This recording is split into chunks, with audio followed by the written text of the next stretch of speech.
Okay, we'll go in 5, 4, 3, 2. Deepak, hello. Jay, good to be with you. This feels like old home week or something. Like I feel It like does. I didn't look back on the first time we did this, but it wasn't yesterday. No, definitely not. You're not grayer. I am. I don't know how that happens, but nice to see you this Friday morning.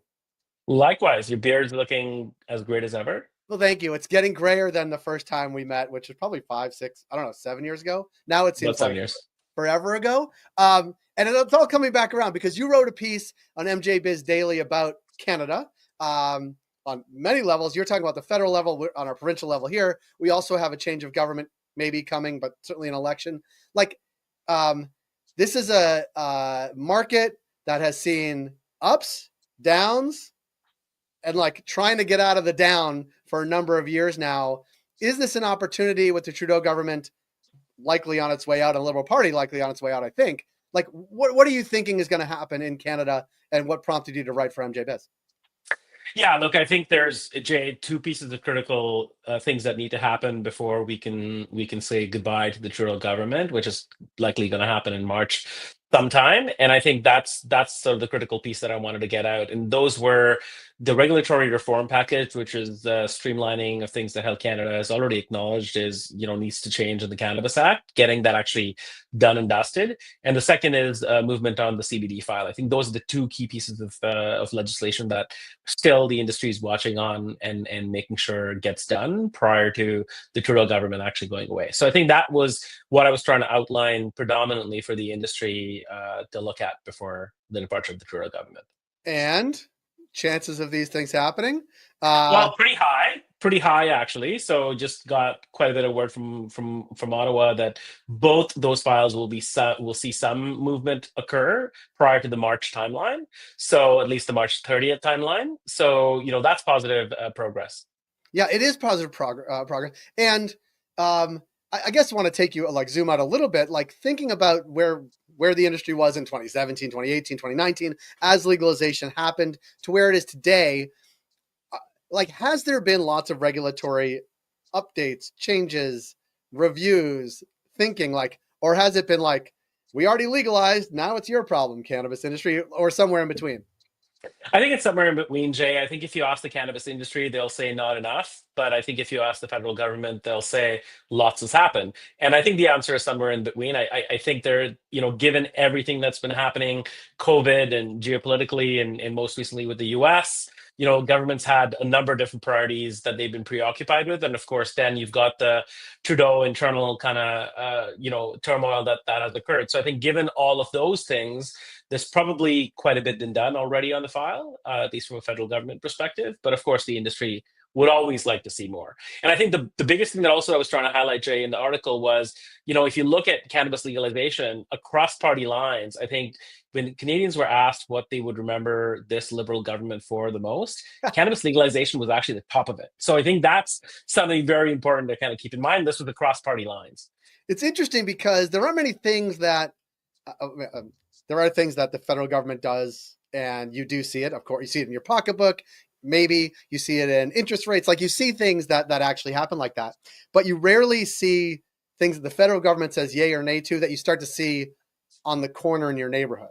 And maybe this has been the greatest change, and it happened very slowly and then very rapidly. And once it happened rapidly, certainly in my neighborhood in Toronto, you basically, it doesn't matter anymore. Like, it's just part of the neighborhood. But cannabis is now not on every corner in the cities, but like a lot of corners in most cities. Most cities. Across the country.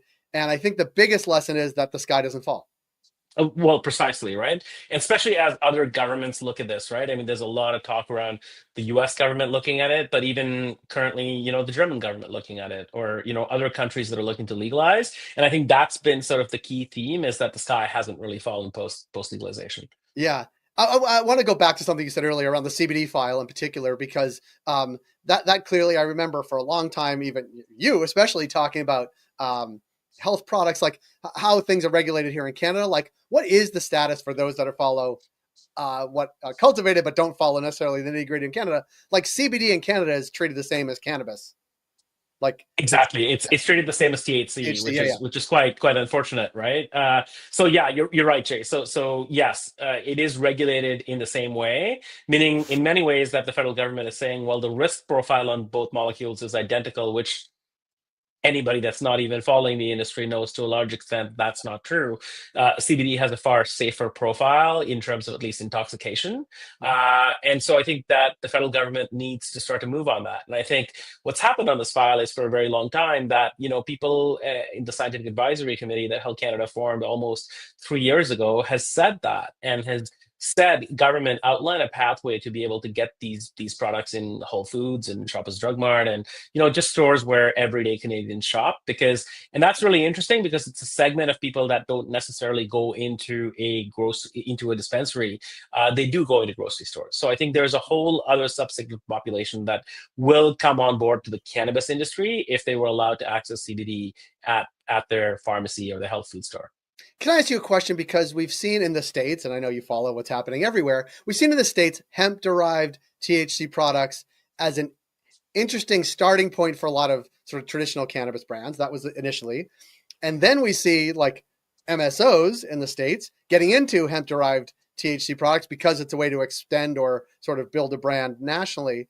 Do you think there could be a parallel here if CBD becomes something you could access in, your words, Whole Foods or Shoppers Drug Mart or sort of more traditional means, whereby some of the cannabis companies here, the LPs, if you will, might actually extend their brands outside of the sort of traditional THC way to access markets now to actually extend their brands into new markets?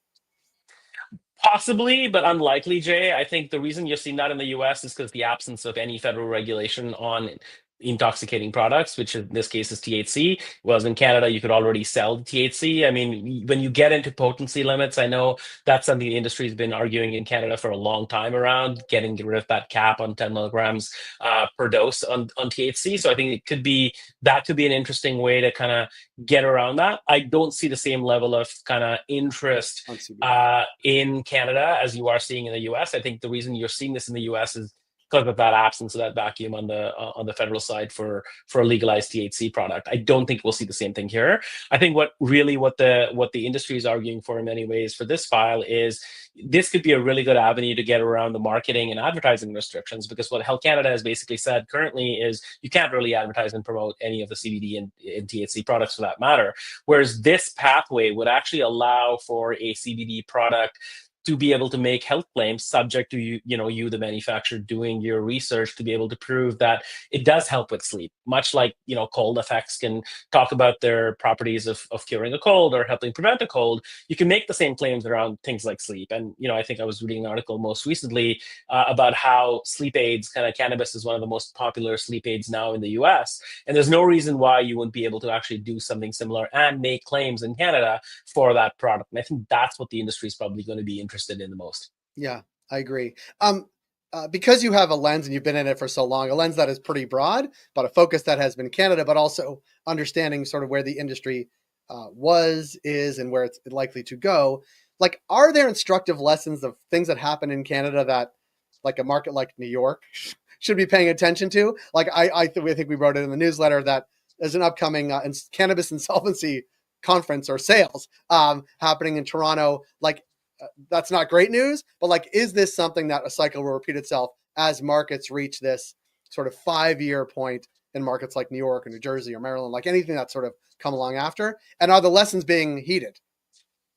I think so. I think in at least in the U.S. market, I think there's certainly that attention and focus to, what's happened in other markets, and so not making the same mistakes that have happened in Canada, which predominantly revolve around kind of mismanagement of companies. I think the U.S. has had its own fair share of lessons. I know you've covered a few recently on your channel. To that end, I don't think you'll see the U.S. make some of those same mistakes, but I am seeing those same mistakes being made internationally in countries like Germany and others that are looking at legalization. It's that same 2017 kind of hurrah or momentum that we saw in Canada around building up these massive companies and lots of money being thrown at things like conferences and advertisements and things of that nature. So I think those lessons aren't necessarily been translated across the pond. But in the U.S., I think that lesson has been learned, right? And I think they've got California in many ways to look at as well as an example of a market that perhaps didn't get everything right as it relates to the cannabis file. Has any market gotten it all right as it Well, I relates to think the that's cannabis just it, file? right, Jay? I think that where we are in cannabis legalization globally is that it's never meant to be sort of a event. It's always a process, and there's always learning that's got to happen, right? I think the federal government in Canada themselves acknowledged that at the outset, was that we're not going to get it right. We are going to make mistakes, but guess what? We're the first country to have done this in the G7 at a federal level, and really after Uruguay, only the second country to legalize it federally. So yes, we will make mistakes, but it's important that countries that are legalizing after us learn from those mistakes. So to answer your question, no, I don't think they've gotten it right, but I also don't think it's fair for anyone to have expected it to be 100% right out the gates. I think the countries that don't sort of make the same mistakes again have a real good opportunity to get it right. Yeah, I think that's right. And then the states, for sure, it's like there's no federal government doing anything. So it's like getting it right on the state by state level only does some of it, whereas some of the big sort of challenges or roadblocks are actually not related to what the state is doing, but related to not being able to cross state lines with cannabis or not being able to operate on a grander scale than the borders of one state. Deepak, anything that's very aware. Like, I was just going to add one piece there, and I think that's coming back to the article again. That's where the Trudeau government gets a lot of flack on this file and a lot of flack generally. But I think that's one area that is very much overlooked. Is what's that difference between state regulation versus federal regulation in the U.S. context, or even in the international context? Germany doing it on a state by state. Switzerland doing it state by state. It's a big difference, and I think people don't appreciate that, and especially for a country like Canada to be in violation of UN treaties, to be able to even have that discussion around UN treaty violation was a significant momentum for us, right? I mean, the Senate hotly debated this issue in Canada, and we narrowly passed legalization in this country because the Senate had so many obligations around, so many objections around this. And I think that is a piece that gets overlooked very often. And I would say when you look at lessons learned from Canada, that piece on how we dealt with UN treaties, how we dealt with international cross-border issues, there was a big debate with the then Trump government around what it would mean for people taking cannabis from Canada in their cars to the US. I mean, it was a real serious issue. So I think having addressed all of those challenges and having addressed them well is perhaps where the Trudeau government actually deserves a lot of credit, because we didn't get into hot water with the UN. We didn't have restrictions placed on us for that, despite us being in violation of UN treaties. So I think that component is a really important and valuable lesson to learn, and one that I think, in my opinion, was done correctly. We didn't really have international outrage over this issue.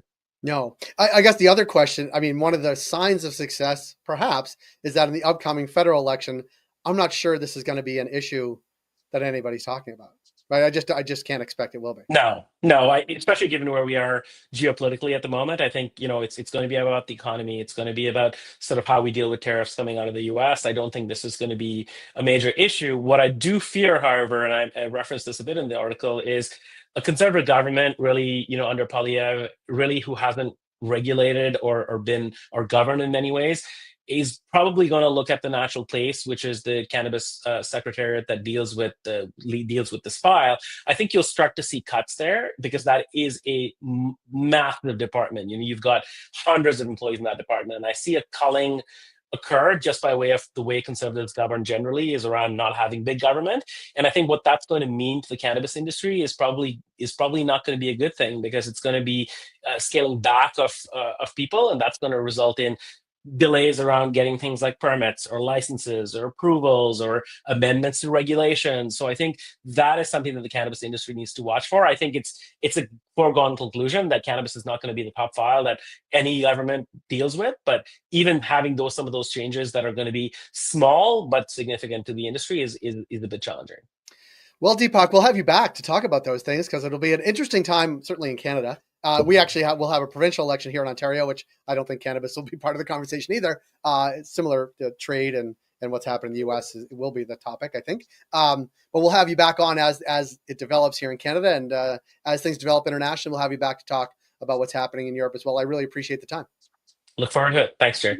Thanks, Deepak.